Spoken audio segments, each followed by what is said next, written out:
Assalamualaikum, selamat pagi buat anak-anak ibu semuanya dimanapun berada. Bagaimana kabarnya? Mudah-mudahan anak-anak ibu semuanya selalu berada dalam keadaan sehat walafiat.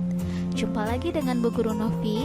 Kali ini kita akan mempelajari pelajaran tema 2. Tema 2, udara bersih bagi kesehatan. Subtema 3, memelihara kesehatan organ pernapasan manusia. Pembelajaran 3. Tujuan pembelajaran 1. Siswa mampu menjelaskan informasi terkait dengan pertanyaan apa, di mana, bagaimana, dan mengapa. 2. Siswa dapat menjelaskan akibat yang terjadi jika masyarakat tidak bertanggung jawab atas masalah sampah. 3. Siswa dapat mengidentifikasi jenis usaha ekonomi yang dikelola sendiri. 4. Siswa dapat menjelaskan cara menghargai usaha ekonomi orang lain. Mata pelajaran yang kita bahas adalah Bahasa Indonesia, PPKN, dan IPS. Ayo kita mulai pembelajaran 3. Masalah sampah menjadi masalah yang umum dihadapi masyarakat di kota atau daerah manapun. Berita berikut menyajikan upaya seorang pemimpin daerah untuk mengatasi sampah. Ayo kita simak teks berikut dengan seksama. Kelurahan Babakan Pasar luncurkan gerakan pungut sampah. Agar masyarakatnya sadar dengan kebersihan lingkungan, terutama masalah sampah, Kelurahan Babakan Pasar mengajak warganya dalam gerakan pungut sampah atau GPS. Lurah Babakan Pasar, Rokib Al-Hudri menyatakan, GPS ini merupakan program pemerintahan kota atau Pemkot Bogor pada tahun 2016. Program ini bertujuan agar kota Bogor terbebas dari sampah. Karena masalah sampah merupakan tanggung jawab untuk seluruh masyarakat. Sampah ini bukan hanya tanggung jawab pihak kelurahan atau orang per orang, tapi tanggung jawab bersama kita semua jelasnya. Rocky berharap kedepannya warga Babakan Pasar lebih peduli lagi dengan sampah yang selama ini selalu berserakan sehingga wilayah Babakan Pasar terbebas dari sampah. Kalau sampah ini sudah tertata dengan baik, selain indah dipandang, maka warga masyarakat pun akan terhindar dari penyakit, pungkasnya. Berdasarkan bacaan, Kelurahan Babakan Pasar luncurkan gerakan pungut sampah. Jawablah pertanyaan-pertanyaan berikut. 1. Di mana lokasi daerah pada berita tersebut? 2. Apa masalah yang dihadapi? 3. Bagaimana penyelesaian yang diambil oleh pemerintah kota tersebut? 4. Mengapa semua masyarakat bertanggung jawab atas masalah sampah? 5. Apa keuntungannya jika masalah sampah dapat teratasi dengan baik?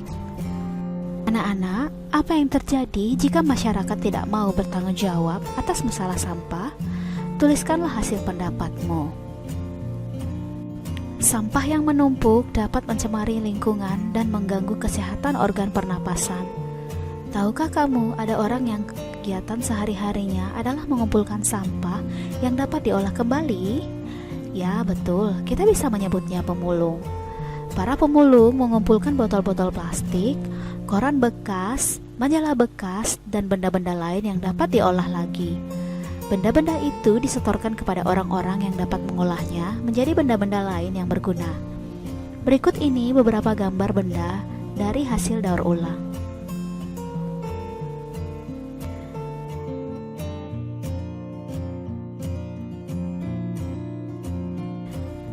Nah, anak-anak, coba kamu diskusikan pertanyaan-pertanyaan berikut. 1. Apa pendapatmu mengenai pekerjaan sebagai pemulung? 2. Apa pendapatmu mengenai usaha pembuatan benda-benda daur ulang? 3. Bagaimana cara menghargai jasa para pemulung? 4. Bagaimana cara menghargai usaha membuat benda-benda daur ulang?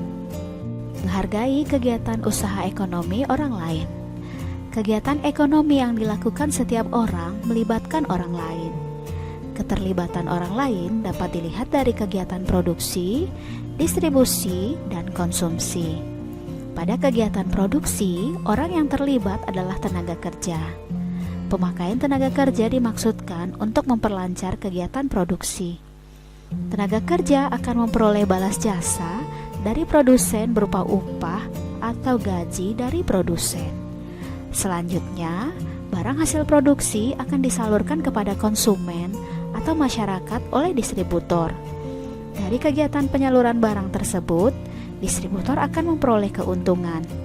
Contoh distributor adalah agen, pedagang besar, dan pedagang eceran. Konsumen adalah pihak yang mengkonsumsi barang dan jasa untuk memenuhi kebutuhan hidupnya. Barang dan jasa diperoleh dari produsen secara langsung atau melalui perantara atau distributor. Ketiga, pelaku kegiatan ekonomi tersebut adalah saling berhubungan, membentuk arus diagram ekonomi. Setiap pelaku kegiatan ekonomi memiliki peran masing-masing yang saling menguntungkan. Menurut kodratnya, manusia berperan sebagai makhluk sosial dan makhluk ekonomi. Sebagai makhluk sosial, manusia akan berhubungan atau berinteraksi dengan manusia lain. Sebagai makhluk ekonomi, manusia akan melakukan kegiatan ekonomi dalam upaya memenuhi kebutuhan hidupnya. Dalam kehidupan sehari-hari, baik sebagai makhluk sosial maupun makhluk ekonomi, manusia hendaknya memiliki etika moral. Dengan etika moral, manusia dapat menghargai setiap kegiatan ekonomi yang dilakukan oleh orang lain. Amatilah pakaian yang kamu kenakan. Bagaimana berlangsungnya proses produksi pakaian? Proses menghasilkan pakaian membutuhkan waktu yang lama. Untuk membuat pakaian, produsen pakaian membutuhkan bahan baku berupa kain dan benang. Kain dapat diperoleh dari perusahaan pemintalan benang. Bahan baku benang berupa kapas yang dihasilkan dari perkebunan tanaman kapas. Untuk menjadi benang, kapas dipintal terlebih dahulu. Kemudian benang ditenun di pabrik tenun hingga menjadi kain. Selanjutnya, kain dapat dibuat pakaian oleh penjahit. Begitulah proses panjang produksi pakaian. Banyak pihak yang terlibat dalam proses produksi ini.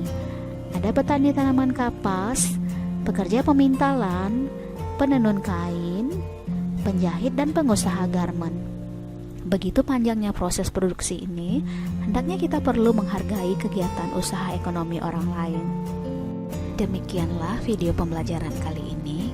Tetap semangat belajar, jaga kesehatanmu, makan makanan yang bergizi, dan istirahat yang cukup.